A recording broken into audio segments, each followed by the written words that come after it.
session for a great honor to be able to introduce for the first time ever anywhere the 45th President of the United States of America.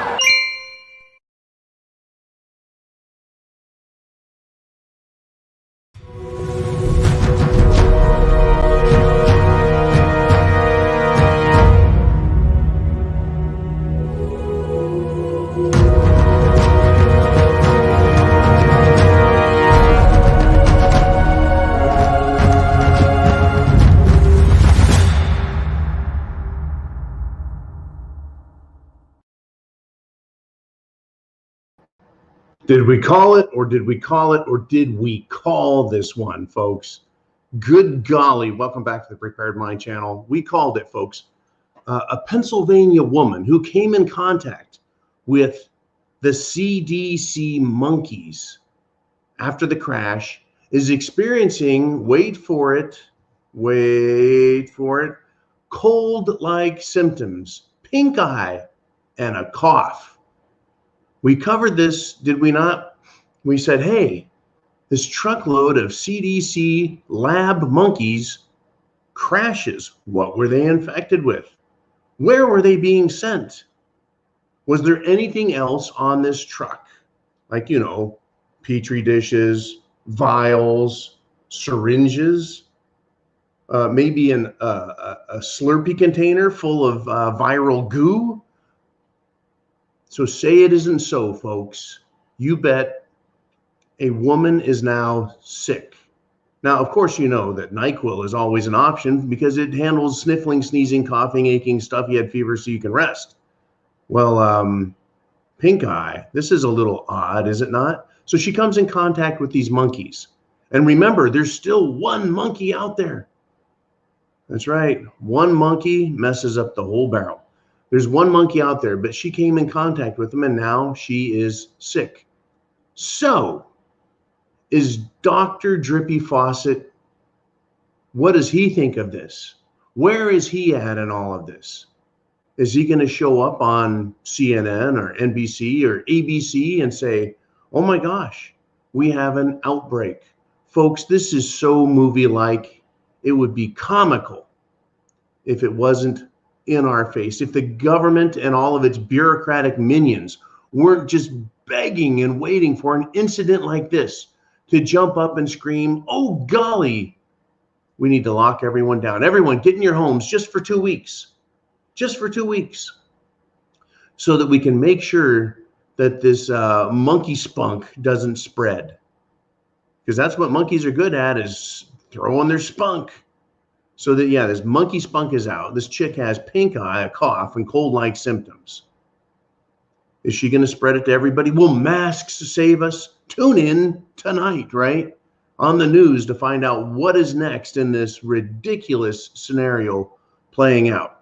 Now, on top of that, folks, on top of that, Man gets a hold of me bright and early this morning and says, hey, guess what? There's a BA2 variant out there. I'm like, what? Send me the link. And he's like, oh no, it's real, right? So now the BA2 cerveza bug is a subvariant that has been detected across the country in Washington state. So in Pennsylvania, we have monkey spunk cerveza, and in Washington state, we have a variant of a variant, a subvariant. Well, the variant really did basically nothing. The unicorn variant, and now this is a subvariant of that. It's been detected. Everyone locked down. His Eminence, Lord Inslee, will save us.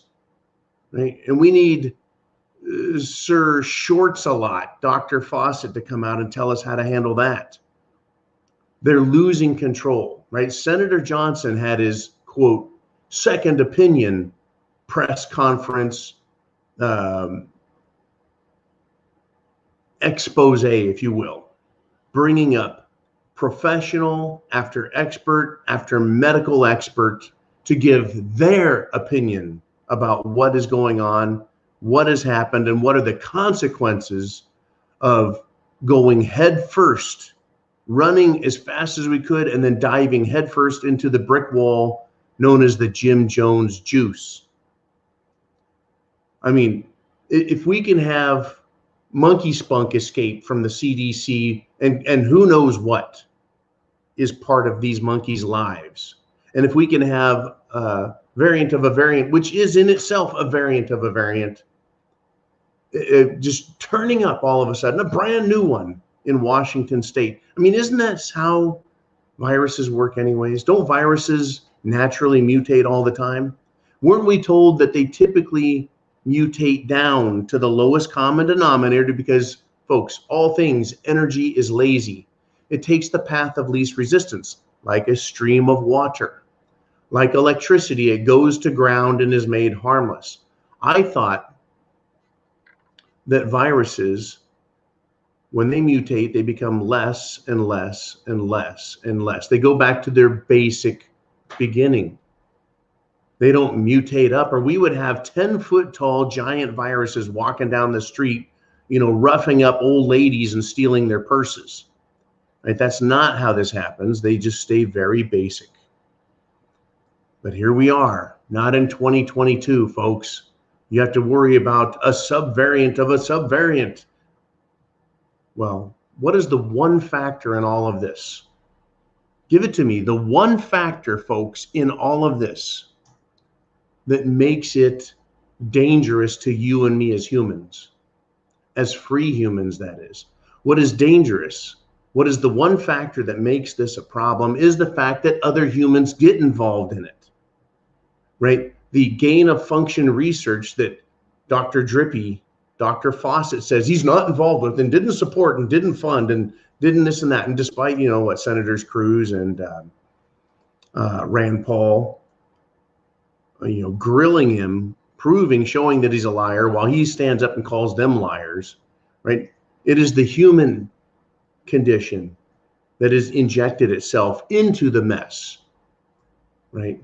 The desire to push agenda, the desire to push political agenda is what has interacted and made this, will go from a sniffling, sneezing, coughing, aching, stuffy head fever into something we all need to lock down. We need to destroy lives. We need to destroy businesses. We need to destroy constitutional functions. We need to make exceptions to all rules of common sense to accommodate this absolutely ridiculous notion that's being spread that we're all going to die. Folks, look at the numbers of people that lived at the time and died from the Spanish flu back in 1918 and compare it to the total number of people who died not with, but because of cerveza bug. There's a big difference between dying with and dying of. Like, I'm sure that I, as well as you and everyone else on the planet, has cancer cells in us. We all do. Our body typically gets rid of them, Right? Sometimes they get out of control and they cause you to die of cancer. Well, we all die with little bits of cancer, but we don't all die from the problems caused by cancer.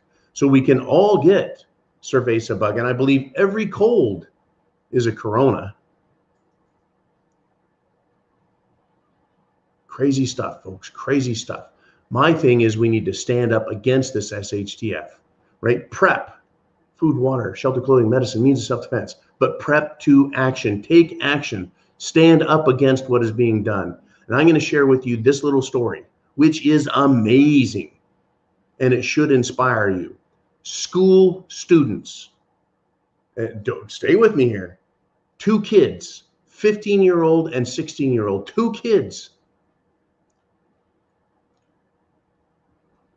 decided to stand up in Colorado and expose a high school Jim Jones juice clinic, right? The students acted like they wanted to get the Jim Jones juice. They gave false names and information about themselves. They were underage, ages 15 and 16. They showed no identification. They were not accompanied by a parent or even an adult that could sign papers for them. They were all alone. Now, the Jim Jones juice jabbers processed their papers and sat them down to get what Colorado parents were told would not happen. The school said this would not happen. No minors would get the juice without parental consent. But here we are. They went through this entire process, filling things out and got them ready.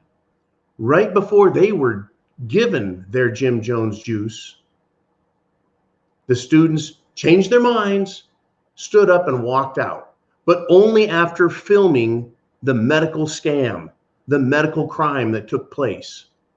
Way to go, kids. You stood up against SHTF. You proved, you showed, you demonstrated how these people are doing things that what I consider to be criminal, unbelievably criminal, giving minors medical care without their parents' consent. And it's not mandatory, it's voluntary medical care. People are volunteering for this ridiculous stuff.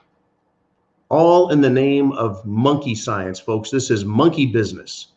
And I don't think you should monkey around with your DNA code, right? We've got enough problems as it is with our DNA codes, not to be monkeying around with it some more. Yeah, that's right, folks. Monkeys on the freeways, unicorns in Washington State, and criminal medical activity being exposed in Colorado. Folks, I bet it's happening everywhere. We've heard about it happening in Chicago, Louisiana, California, everywhere. Expose it, stand up against it. We need to get this one at the root. We've got a lot of other problems to deal with as well, like Ukraine, like China, like our economy here.